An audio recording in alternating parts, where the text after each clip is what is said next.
અનાજ દળે સુપરફાઇન, ગરઘંટી તો માઇક્રોફાઇન। નમસ્કાર, આપ જોઈ રહ્યા છો ન્યૂઝ 18 ગુજરાતી। હું છું સિદ્ધાર્થ ધોળકિયા। સમાચારની શરૂઆત કરીએ દેશના સૌથી મહત્વના બજેટથી।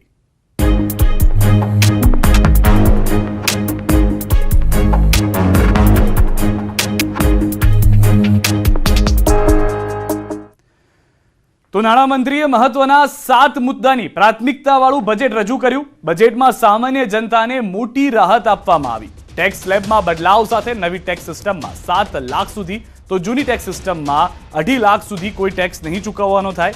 2.5 લાખ પ્લસ 50,000નું રિડક્શન, એમ કુલ 3 લાખનો ફાયદો તેમાં થઈ ગયો।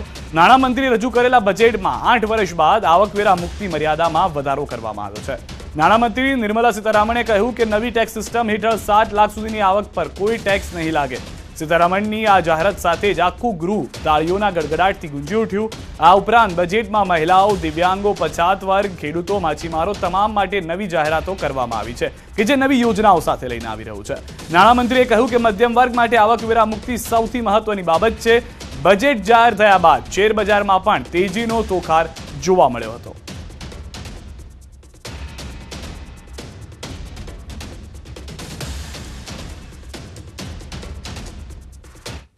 તો સૌથી વધારે મહત્વની વાત છે ટેક્સ સ્લેબને લઈને। આપણે સૌથી આસાની ભાષામાં સમજાવી દઈએ કે કેવી રીતના ટેક્સ સ્લેબ જે છે તે કામ કરશે। સરળ ભાષામાં સમજો, ટેક્સનું માળખું। બજેટમાં જૂની પદ્ધતિના ટેક્સ માળખામાં કોઈ ફેરફાર કરવામાં નથી આવ્યો। જૂની પદ્ધતિમાં કોઈ ફેરફાર નથી કરવામાં આવ્યો।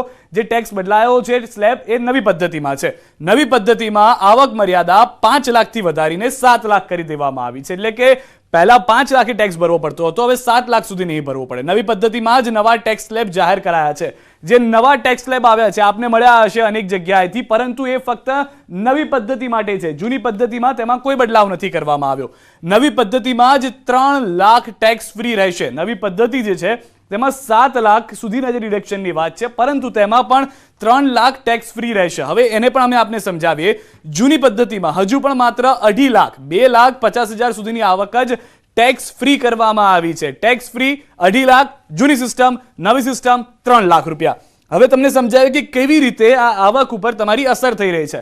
તમે જૂની પદ્ધતિ અપનાવો છો તો શું, નવી પદ્ધતિ અપનાવો છો શું? 7,52,500 રૂપિયાની આવક પર ટેક્સ નહીં લાગે। એટલે કે 7.5 લાખ રૂપિયા સુધી ટેક્સ નહીં લાગે। કેવી રીતે? એક તો ટેક્સ ફ્રી નવી સિસ્ટમ પ્રમાણે 7 લાખ રૂપિયા છે।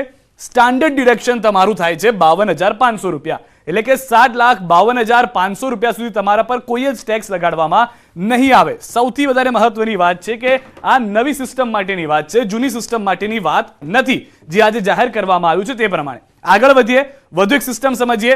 જો નવી પદ્ધતિ પ્રમાણે તમારું માળખું હવે ટેક્સમાં આવી જાય છે, 7,52,000 થી તમે આગળ જતા રહો છો, 8 લાખની આવક થાય છે, તો 0 થી 3 લાખ રૂપિયા સુધી કોઈ ટેક્સ નથી ભરવાનો, 0।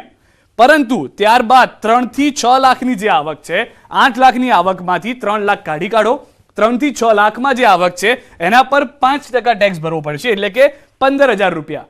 પ્લસ આપ એ પણ સમજો કે હવે જો 8 લાખ સુધીની આવક છે તો જે 6 થી 9 લાખનો જે સ્લેબ જાહેર કરવામાં આવ્યો છે તે પ્રમાણે તમારા ચૂકવવાના થાય છે 2 લાખ, તો તેના પર થશે 20,000 રૂપિયા। એટલે તમારે કુલ જે ટેક્સ ભરવો પડશે આ તમામ રકમને સમજીને થશે 25,000 જેટલો ટેક્સ તમારે અહીંયા આગળ ભરવાનો થશે। પરંતુ વધુ એક મહત્વની વાત છે કે હવે જો તમે જૂની સિસ્ટમ પ્રમાણે જાઓ છો, જૂની પદ્ધતિ પ્રમાણે ટેક્સ ભરો છો, તો 8 લાખની આવક છે જેમાંથી તમને બધા જ ડિડક્શન મળશે। જૂની સિસ્ટમ પ્રમાણે 2.5 લાખ ટેક્સ રાહત છે, એટલે એમાં કોઈ કશું કરવાનું રહેતું નથી। પરંતુ ત્યારબાદ 8 લાખની આવક છે, 2.5 લાખ ટેક્સ રાહત મળી ગઈ, બચે છે 5.5 લાખ। હવે જે 5.5 લાખ છે એમાંથી હોમ લોનના વ્યાજ માફી 2 લાખ એ માઇનસ થઈ ગયા, બચે છે 3.5 લાખ। 3.5 લાખમાંથી ATC નું 1.5 લાખ માફ થાય છે, ATD ના 25,000 તમે પૂરેપૂરા લઈ લો છો, તો તમારે જે બાકી રહે છે એ રકમ છે 1,75,000। હવે જે ટેક્સ ભરવાનો છે એ 1,75,000 ભરવાનો છે, જેમાં પણ સ્ટાન્ડર્ડ ડિડક્શન બાદ કર્યા બાદ તમારે 1,25,000 જે છે એના પર જે ટેક્સ ભરો છો તો તમારે ભરવાનો થશે 6,250 રૂપિયા। આ જૂની પદ્ધતિ પ્રમાણે છે। નવી પદ્ધતિ અને જૂની પદ્ધતિ પ્રમાણે જો તમે ટેક્સ ભરો છો તો અંદાજિત 20,000 નો ડિફરન્સ આવે છે। હવે નવી પદ્ધતિ પ્રમાણેનું 9 લાખ તમારું સેલરી સ્ટ્રક્ચર છે, તો શું કરવાનું? તો પહેલા તો 3 લાખ સીધા શૂન્ય થઈ જશે। એમાં કોઈ આજે નવું સ્ટ્રક્ચર થયું છે તે પ્રમાણે એમાં કોઈ ટેક્સ ભરવાનો નથી। હવે 3 થી 6 લાખ રૂપિયા છે, એના પર અગેન તમારે 5% ટેક્સ ભરવાનો છે, એટલે કે 15,000 રૂપિયા થશે। ત્યારબાદ 6 થી 9 લાખનું જે છે તેના પર 3 લાખ વધ્યા છે. 9 લાખની સેલેરી થઈ છે એટલે કે અહીંયા 3 લાખના 5%, બીજા જે 9 લાખ સેલેરી થયો તો 6 થી 9ના સ્લેબમાં બીજા 3 લાખ, એમ કરીને 10%, 30,000 રૂપિયા ટેક્સ ભરવાનો થાય છે. કુલ મળીને 15 અને 30 એમ કરીને નવા સ્ટેટમેન્ટ જે નવું પદ્ધતિ છે તેમાં 9 લાખની આવક છે તો 45,000 રૂપિયા તમારે ટેક્સ ભરવાના થાય છે. ફરી એક વખત જૂની પદ્ધતિ વિશે આપને સમજાવી દઈએ. હવે જૂની પદ્ધતિ પર આપ રહો છો અને 9 લાખ રૂપિયા તમારી આવક છે તો 9 લાખમાંથી 2.5 લાખ ડિડક્ટ કરી કાઢો એટલે થઈ જાય છે 6,50,000. 6,50,000 માંથી હોમ લોન તમારી ચાલે છે 2 લાખની, એમાંથી 4.5 લાખ થઈ ગયા. 4.5 લાખમાંથી એટીસી ના 1.5 લાખ રૂપિયા, એટીડી ના 25,000 એટલે બચે છે 2,75,000. 2,75,000 માંથી બીજા 50,000 કાઢી કાઢો એટલે બચે છે 2,25,000. હવે છૂટ બાદ જે 2,25,000 છે તેના પર તમારે ટેક્સ ચૂકવવાનો થશે 5%. એ 5% પ્રમાણે તમારે ટેક્સ ચૂકવવો પડશે 11,250 રૂપિયા, જે નવી સિસ્ટમ પ્રમાણે 9 લાખમાં તમારે થતો હતો 45,000 રૂપિયા. એટલે અહીંયા વધુ એક ફાયદો એ જોવા મળી રહ્યો છે. 8 લાખની જે સિસ્ટમ હતી એમાં તમારે નવી સિસ્ટમમાં 35,000 ચૂકવવો પડતો હતો, જૂની સિસ્ટમમાં 6,500 ચૂકવવા પડતા હતા. હવે 10 લાખ પ્રમાણે જો નવી સિસ્ટમ થાય છે તો 3 લાખ રૂપિયા સુધીમાં 1 પણ રૂપિયા ચૂકવવાનો નથી. 3 થી 6 લાખમાં 5% પ્રમાણે 15,000, 6 થી 9 લાખમાં 3 લાખના 10% એટલે કે 30,000 અને 9 થી 12 લાખનો જે નવો સ્લેબ આવ્યો છે એ પ્રમાણે 15% છે, એના 15,000. એટલે કે નવી સિસ્ટમ પ્રમાણે જો તમે 10 લાખ રૂપિયાની આવકમાં આવો છો તો તમારે 60,000 રૂપિયા ટેક્સ ચૂકવવો પડશે. અલગ અલગ સ્લેબ પ્રમાણે અલગ અલગ ટેક્સના પર્સન્ટેજ જે છે તે આપ જોઈ રહ્યા છો. ફરી એક વખત વાત કરીએ જૂની પદ્ધતિ પ્રમાણે. નવી પદ્ધતિ પ્રમાણે તમે સમજી લીધું કે 10 લાખ આવક છે તો શું, પરંતુ જો તમારી આવક જે છે 10 લાખની છે અને જૂની પદ્ધતિ પ્રમાણે તમે જવા માંગો છો તો આસાન છે આપના માટે સમજવું. 10 લાખની આવકની સામે 2.5 લાખનું ડિડક્શન એટલે કે 7.5 લાખ રૂપિયા એ ગયા તમારા બચ્યા. 7.5 લાખમાંથી 2 લાખ હોમ લોન કરી કાઢો એટલે 5.5 લાખ બચ્યા. 5.5 માંથી અંડર એટીસી અને અંડર એટીડી કાઢો એટલે 3.75 બચ્યા. 3.75 માંથી અગેન 50,000 નું તમે સ્ટાન્ડર્ડ ડિડક્શન કાઢી કાઢશો એટલે બચશે 3,25,000. હવે 3,25,000 પર 20% ટેક્સ સ્લેબ છે, કારણ કે જે ટેક્સ સ્લેબ છે જૂની સિસ્ટમ પ્રમાણે એ પ્રમાણે ટેક્સ સ્લેબ 20% ટેક્સ લાગે છે 3,25,000 ઉપર. એટલે કે છૂટ બાદ તમારે ભરવા પડશે 65,000 રૂપિયા, કે જે નવી પદ્ધતિમાં પણ 10 લાખ પ્રમાણે એટલા છે અને જૂની પદ્ધતિમાં પણ 10 લાખ પ્રમાણે એટલા થાય છે.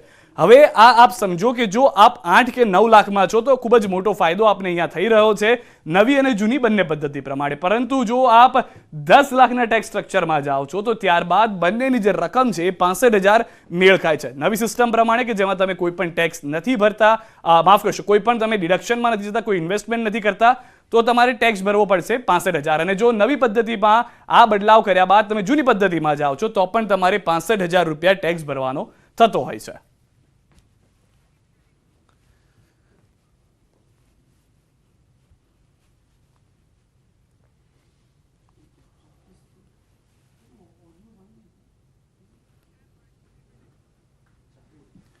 વધુ એક મહત્વના સમાચાર મોરબીથી મળી રહ્યા છે. જયસુખ પટેલને કોર્ટમાં રજૂ કરવામાં આવશે. પોલીસ કરશે જયસુખ પટેલના રિમાન્ડની માંગ. કોર્ટ બહાર પોલીસનો ચાપતો બંદોબસ્ત ગોઠવી દેવામાં આવ્યો છે. હાલમાં જાણકારી મળી રહી છે તે પ્રમાણે મોરબીથી જયસુખ પટેલને કોર્ટમાં રજૂ કરવામાં આવશે. પોલીસ કરશે જયસુખ પટેલના રિમાન્ડની માંગ. ગઈકાલે હાજર થયો હતો જયસુખ પટેલ અને ત્યારબાદ મૃતકના પરિવારજનો કોર્ટ પાસે હતા અને કોર્ટની બહાર પણ જયસુખને હાય હાયના નારા લગાવ્યા હતા. પોલીસની વેનને રોકવાનો પણ પ્રયાસ કરવામાં આવ્યો હતો. આજે ફરી એક વખત જયસુખ પટેલની રિમાન્ડની માંગ કરવામાં આવશે પોલીસ દ્વારા અને કોર્ટમાં હાજર ફરી એક વખત જયસુખ પટેલને કરવામાં આવશે. પોલીસનો ચાપતો બંદોબસ્ત ગોઠવી દેવામાં આવ્યો હોવાની પણ જાણકારી મળી રહી છે, જેથી ગઈકાલે જે ઘટના ઘટી હતી સાંજના સમયે તેવી ફરી એક વખત ન ઘટે. વધુ માહિતી મેળવીશું. ન્યૂઝ 18 સંવાદદાતા મોરબીથી અમારી સાથે અતુલ પણ જોડાઈ ગયા છે. અતુલ, જે રીતની પરિસ્થિતિ છે, પોલીસનો ચાપતો બંદોબસ્ત, આજે રિમાન્ડની પણ માંગ કરવામાં આવશે, વધુ શું જાણકારી, કેટલા વાગે લઈને આવવામાં આવશે જયસુખને?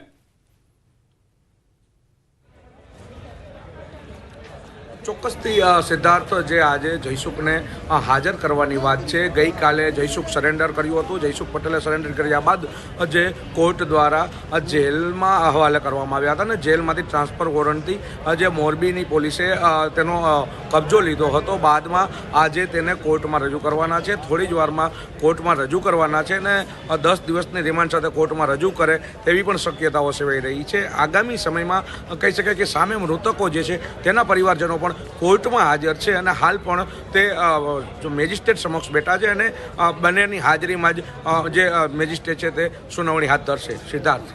આભાર સમગ્ર માહિતી બદલ અતુલ. તો જે રીતે હાલમાં અતુલે પણ જણાવ્યું છે જે રીતની પરિસ્થિતિ છે રાહ જોવામાં આવી રહી છે અને ટૂંક સમયમાં ફરી એક વખત આપણે જઈશું અતુલ પાસે, તેમની પાસેથી અપડેટ પણ મેળવીશું કે જયસુખ આવ્યો છે, કેટલા દિવસના રિમાન્ડને મંજૂર કરવામાં આવ્યા છે અને ત્યારબાદ આગળની કાર્યવાહી પણ શું રહેશે.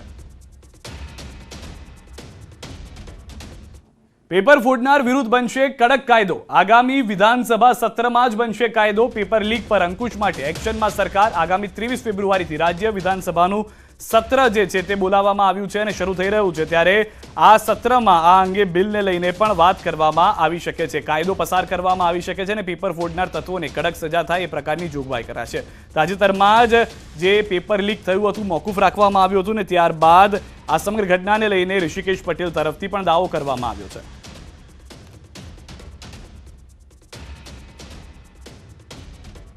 આ કાયદો આપણે પસાર કરી અને કોઈ પણ રેકેટમાં અથવા તો આવી પ્રવૃત્તિઓ કરવા માટે લલચાશે અથવા તો આ પ્રકારની કોઈ પ્રવૃત્તિ કરશે તો એના માટે સખ્ત સજાની જોગવાઈ સાથેનો આપણે કાયદો આ વખતે વિધાનસભામાં પસાર કરવાના છીએ.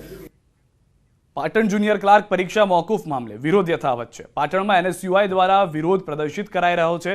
જુનિયર ક્લાર્ક પેપર લીક મામલે વિરોધ કરાયો છે. નવજીવન 4 રસ્તા બ્રિજ પર પૂતળું રાખી વિરોધ કરાયો છે. બ્રિજ પર લટકાવી સરકારના પુતળાને ફાંસી આપી વિરોધ કરાયો છે. NSUI પ્રમુખ સહિત 20 કાર્યકરોની પોલીસે અટકાયત કરી છે.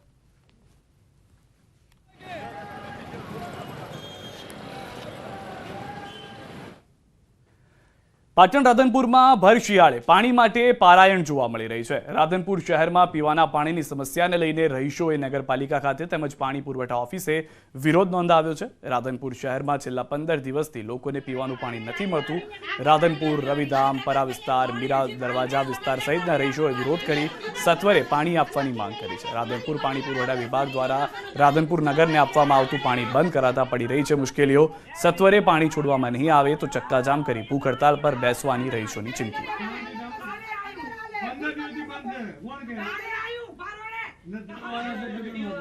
આજે એક પાણીના ટીપા માટે રવિધામ વિસ્તારના લોકોને રોડ ઉપર ભટકવું પડે છે. આખા ગામમાં રાધનપુરમાં પરિસ્થિતિ એવી અમને ઊભી કરેલી છે પાણી પુરવઠા તરફથી કે આજે પાણી લોકોને 20 દિવસથી પાણી મળતું નથી. કેટલા દિવસથી બનશે પાણી પણ લેડીઝ તૂટી જાય રહી તો પાણી ભરવામાં ક્યાં જાવ? કોઈ અમને પાણી ભરવા નહીં દેતું.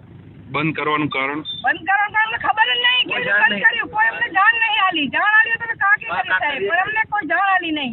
તો અમારે હવે શું કરવાનું? આનું પાણી પુરવઠા એકદમ પાણી બંધ કરી નાખ્યું 20 દિવસથી. કોઈ જાણકારી નથી અમને. 2 દિવસની અંદર પાણી આલવામાં નહીં આવે રવિધામ મત વિસ્તારની અંદર. આખું રવિધામ અમે ભેગું કરીને પાણી પુરવઠામાં માટલા ફોડશો, જામ કરી નાખશો. 2 દિવસમાં પાણી આલવાની વિનંતી કરી છે અમે.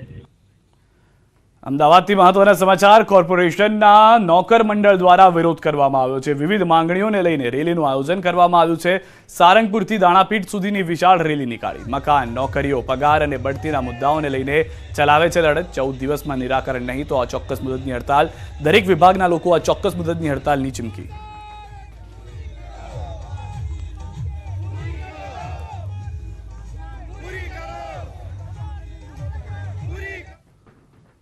અમદાવાદ એએમસી કમિશનરના ડ્રાફ્ટ બજેટમાં ટેક્સ વધારો મામલો. વિપક્ષ કોંગ્રેસ દ્વારા મેયરને આવેદનપત્ર આપી વિરોધ નોંધાવ્યો. કમિશનર દ્વારા ડ્રાફ્ટ બજેટમાં બમણો વધારો સૂચવાયો હતો. વિપક્ષ ટેક્સ પર થયેલા બમણા વધારા પાછો ખેંચવાની માંગ કરી છે. વિપક્ષ નેતા સહિત ધારાસભ્ય, પૂર્વ ધારાસભ્ય આપ્યું છે આવેદનપત્ર.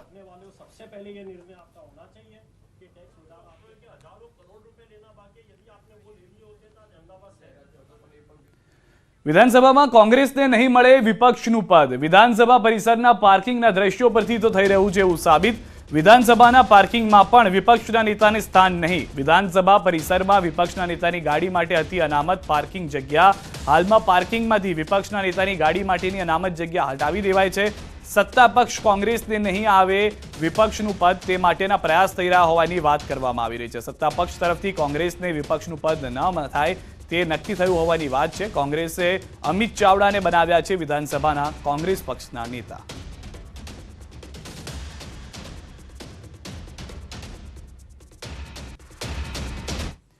મહેસાણાથી સમાચાર. વિજાપુર એપીએમસી ચૂંટણીનો મામલો. પીઆઈ પટેલ જૂથની અરજી હાઈકોર્ટે ફગાવી દીધી છે. ખરીદ વેચાણ વિભાગની 3 મંડળીઓ રદ કરવાની અરજી ફગાવી છે. પીઆઈ પટેલ જૂથે મંડળીઓ રદ કરવા કરી હતી અરજી. હવે આ 3 મંડળી કરી શકશે ચૂંટણીમાં મતદાન. પૂર્વ ધારાસભ્ય રમણભાઈ પટેલની મંડળ, તાલુકા ભાજપ પ્રમુખ રાજુભાઈ પટેલ અને જિલ્લા ભાજપ ઉપપ્રમુખની મંડળીઓ ચાલુ રાખવા હુકમ.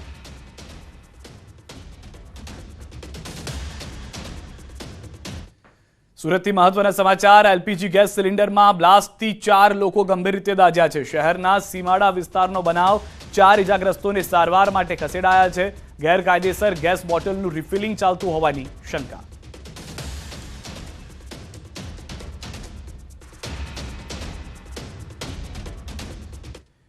સમાચારોમાં રોકાઈશું એક વિરામ માટે. આપ જોડાયેલા રહો ન્યૂઝ 18 ગુજરાતી સાથે.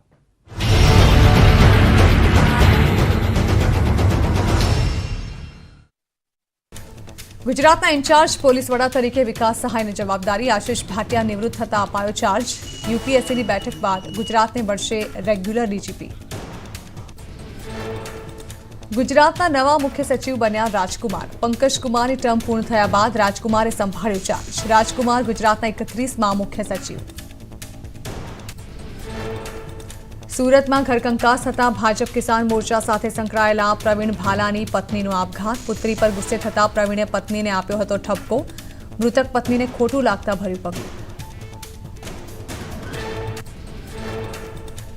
અમદાવાદ મ્યુનિસિપલ કોર્પોરેશનનું ડ્રાફ્ટ બજેટ રજૂ. Commissioner M Thennarasan standing committee સમક્ષ રજૂ કર્યું બજેટ. વર્ષ 2023-24નું 8,400 કરોડનું બજેટ કરાયું તૈયાર. 10 વર્ષ બાદ મિલકત વેરામાં જુદા જુદા દરમાં કરાયો વધારો. ડોર ટુ ડોર કચરો એકત્રીકરણ સેવાના ચાર્જમાં તોતિંગ વધારો. પાણી અને કોન્ઝર્વન્સી વેરામાં હાલ કોઈ વધારો નહીં. સુરત મહાનગરપાલિકાનું વર્ષ 2023-24નું ડ્રાફ્ટ બજેટ રજૂ. 7,707 કરોડનું બજેટ રજૂ. મ્યુનિસિપલ કમિશનર શાલિની અગ્રવાલે રજૂ કર્યું બજેટ. સુરતમાં 3,878 કરોડની આંતરમાળખાકીય સુવિધા પૂરી પાડવામાં આવશે. વર્લ્ડ ક્લાસ ઇન્ફ્રાસ્ટ્રક્ચર માટે 1,400 કરોડની જોગવાઈ. આરોગ્ય કેન્દ્રની સુવિધા માટે 14,41,00,000ની જોગવાઈ. રાજકોટ મહાનગરપાલિકાએ બજેટ રજૂ કર્યું, જેમાં 100 કરોડના કરબોજ સાથેનું બજેટ થયું રજૂ. બજેટમાં પાણી વેરો 3 ગણો કરાયો. મિલકત વેરામાં પણ કરાયો વધારો. 2023-2024 માટે મિલકત વેરાનો ટાર્ગેટ 471 કરોડનો રખાયો. પાણી વેરો પ્રતિ માસ 200 અને 400 સૂચવવામાં આવ્યો. સાથે જ પ્રથમવાર પર્યાવરણ વેરો પણ સૂચવવામાં આવ્યો. થિયેટર ટેક્સમાં કરાયો વધારો. અત્યાર સુધી 48 રાજમાર્ગો હતા, જે વધારીને 79 કરવામાં આવ્યા. તમામ રાજમાર્ગોને ડસ્ટ ફ્રી બનાવવાની જોગવાઈ. માર્ચ સુધીમાં 100 ઇલેક્ટ્રિક બસ રાજમાર્ગો પર દોડાવાશે. જામનગર મનપાનું 2023-24નું બજેટ રજૂ. ડ્રાફ્ટ બજેટ 1,079 કરોડનું કરાયું રજૂ. ઘર વેરો, પાણી વેરો અને સોલિડ વેસ્ટ કલેક્શનમાં વધારો કરાયો. ચાલુ વર્ષે 53 કરોડના ટેક્સ વધારો સૂચવવામાં આવ્યો. એમએસ યુનિવર્સિટીના મેન્ટેનન્સ કોન્ટ્રાક્ટમાં ભ્રષ્ટાચાર. જુદા જુદા કામના બોગસ બિલ મૂક્યાની ઓડિટરે લીધી નોંધ. વાઇસ ચાન્સેલરે બંગલા અને ઓફિસના રિનોવેશન પાછળ કર્યો 50 લાખનો ખર્ચ. યુનિવર્સિટીના સેનેટ સભ્યએ કરી તપાસની માંગ. થર્ડ પાર્ટી ઇન્સ્પેક્શન બાદ જ નાણાં ચૂકવવા અંગે સિન્ડિકેટે કર્યો ઠરાવ. સામે યુનિવર્સિટીના પીઆરઓએ આપ્યું નિવેદન. કહ્યું કે ખર્ચની મર્યાદા વધી જતા ઓડિટરે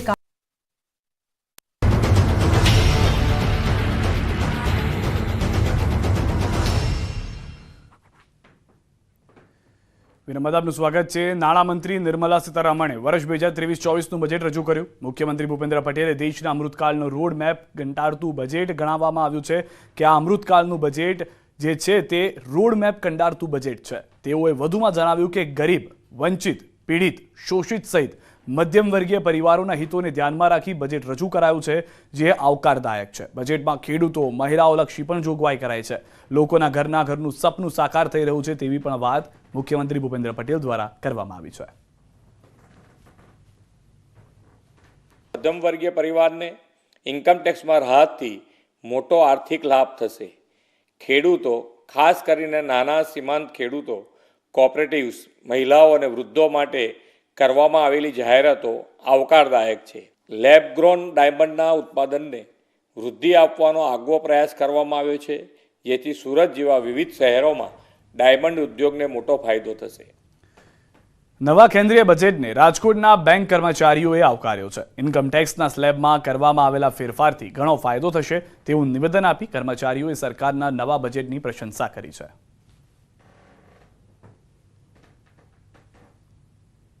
આજે કેન્દ્રીય મંત્રી દ્વારા જે બજેટ જાહેર કરવામાં આવ્યું છે, આ બજેટમાં જે છે એ ઇન્કમટેક્સના સ્લેબમાં એક રાહત આપવામાં આવી છે. हाल अपनी साथ एम्प्लॉय છે બેંકના, આપણે સીધા એમની સાથે વાત કરશું. वेल उसमें सरकार ने काफ़ी अच्छी स्कीम लॉन्च करी है आत्मनिर्भर भारत को प्रमोट करने के लिए. जैसे देखो अपना देश और यूनिटी मॉल, ताकि लोगों का हैंडीक्राफ्ट बिके, लोग देखें और लोग आत्मनिर्भर हों. ખાસ એમ્પ્લોયને આજે છે સ્લેબમાં છૂટછાટ આપવામાં આવી, એનાથી એમ્પ્લોયને કેટલો ફાયદો થઈ શકે? એમ્પ્લોયને પણ ઘણો જ ફાયદો છે, કારણ કે અત્યારે શું છે કે દરેક એમ્પ્લોયના સેલેરી સ્ટ્રક્ચર ને બધા ઘણા હાઈ થઈ ગયા છે પ્રાઇવેટમાં અને ગવર્મેન્ટના જોબમાં. તો એમને ડાયરેક્ટ 35,000 50,000 સુધીનું વાર્ષિક ટેક્સ સ્લેબમાં બચત મળી જાય એ રીતનું ટેક્સનું સ્ટ્રક્ચર એ લોકો સરકારે ગોઠવ્યું છે અને થયું છે. ચોક્કસથી હાલ આપણી સાથે અન્ય બેંક કર્મચારીઓ છે, આપણે એમની સાથે વાત કરીશું. શું કહેશો, કઈ રીતના આખું આજનું બજેટ છે એમ્પ્લોયને લઈને કેટલું ફાયદાકારક છે? હોનરેબલ ફાઇનાન્સ મિનિસ્ટરે આજે જે બજેટ જાહેર કર્યું એમાં બધા માટેને કંઈક ને કંઈક આપેલું છે. સિનિયર સિટીઝન માટે પણ છે, વેપારી મિત્રો માટે પણ છે, ખેડૂત મિત્રો માટે, જોબ કરતા હોય એના માટે પણ છે, અને ખાસ કરીને યુવાનો માટે પણ ઘણી જાહેરાત કરવામાં આવી છે. આ વખતે જે બજેટ જાહેર કર્યું એમાં સિનિયર સિટીઝન માટે અત્યાર સુધી એ 15 લાખ સિનિયર સિટીઝન સેવિંગ સ્કીમમાં મૂકી શકતા હતા, જેમાં એને 8% વ્યાજ મળતું હતું. હવે 15 લાખથી વધીને 30 લાખ સુધી વધારેલું છે. આનાથી શું થશે કે જે સિનિયર સિટીઝન છે જેને બેંકમાં પૈસા મૂકવા છે, તો એ સિનિયર સિટીઝન સેવિંગ સ્કીમ દ્વારા સારું વળતર મેળવી શકશે અને સિક્યુરિટી વળતર મેળવી શકશે. સરકારના જે બજેટ છે આ બજેટને તેઓ આવકારી રહ્યા છે, સાથે જ કહી રહ્યા છે કે આ બજેટથી જે છે એમ્પ્લોયને ખૂબ જ સારો ફાયદો થશે. તેમજ આજે ઇન્કમટેક્સ સ્લેબમાં જે ફેરફાર કરવામાં આવ્યો છે તેમના કારણે તેમને જે ટેક્સ ચૂકવવો પડતો હતો એમાંથી ચોક્કસથી એક રાહત મળશે. હાર્દિક જોશી, ન્યૂઝ 18 ગુજરાતી, રાજકોટ. બજેટ પર શક્તિસિંહ ગોહિલની પ્રતિક્રિયા. લોકોની અપેક્ષા પ્રમાણેનું બજેટ નથી. બજેટમાં લોકોની આશાઓ ઠગારી નીવડી. લોકોને ખૂબ અપેક્ષાઓ હતી કે ચૂંટણી આવી રહી છે એટલે આ બજેટમાં કંઈક અમને મોટી રાહતો મળશે. યુવાનોને અપેક્ષા હતી કે રોજગારલક્ષી આ બજેટ હશે, પરંતુ લાંબા લચ ભાષણ પછી માત્ર શબ્દોની સજાવટ અને ખરા અર્થમાં લોકોની જે અપેક્ષાઓ હતી એ સંપૂર્ણ ઠગારી નીવડી છે. જામનગરના બ્રાસ ઉદ્યોગકારોએ બજેટ અંગે ખુશી વ્યક્ત કરી હતી. ઉદ્યોગકારોએ કહ્યું કે આ બજેટ તમામ ક્ષેત્રો માટે બેલેન્સ સાથેનું બજેટ છે. નાના ઉદ્યોગકારો માટે ફાળવાયેલા પેકેજથી બ્રાસ ઉદ્યોગ ફરી બેઠો થશે.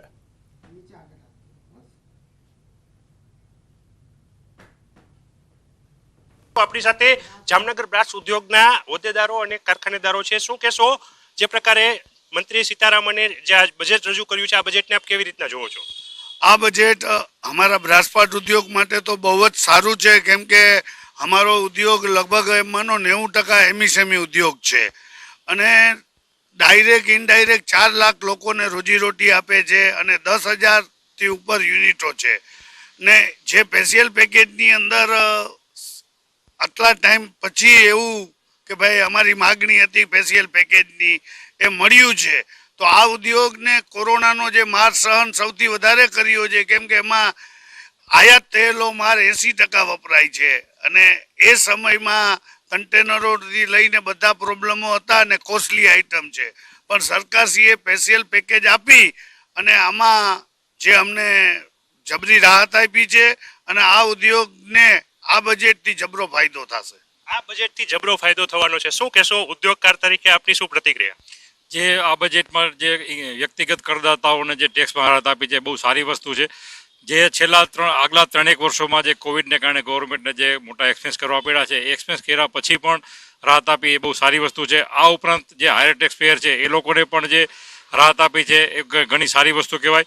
અમે આશા રાખીએ છીએ કે આવતા વર્ષના બજેટમાં પણ હજી થોડી અમને રાહત મળે. બજેટ અને નાના ઉદ્યોગકારોને ખાસ કરીને કેવી રીતના બજેટ આપ જોવો છો? જો આ બજેટ ચૂંટણીલક્ષી બજેટ છે એટલે બધાને રાજી રાખવાનો પ્રયાસ કરવામાં આવ્યો છે. લઘુ ઉદ્યોગને સ્પેશિયલ પેકેજ આપવાની વાત કરી છે, એમાં શું આવે એ તો આવે ત્યારે ખબર પડે. બાકી જે સિનિયર સિટીઝનને 15 લાખવાળી 30 લાખની રોકવાની છૂટ આપી છે એ સિનિયર સિટીઝન ખૂબ જ ફાયદાકારક છે. શું એકંદરે કેવી રીતના જોવો છો આ બજેટ ઉદ્યોગકારો માટે કેવું લાભદાયક?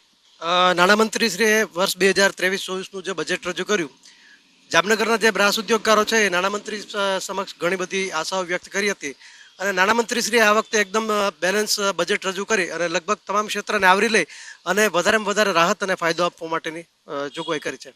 વધારેમાં વધારે ફાયદો આપવાની નાણામંત્રીએ જોગવાઈ કરી છે. આ બજેટને લઈને જામનગરના બ્રાસ ઉદ્યોગને જે પ્રકારે પેકેજ આપવામાં આવ્યું છે એ પેકેજને લઈને નાના ઉદ્યોગકારોને ફાયદો થશે તેવું જામનગરના ઉદ્યોગકારો કહી રહ્યા છે. કિંજલ કારસરિયા, ન્યૂઝ 18 ગુજરાતી, જામનગર. અને હવે નજર કરીશું ટોપ 3 ખબરો પર.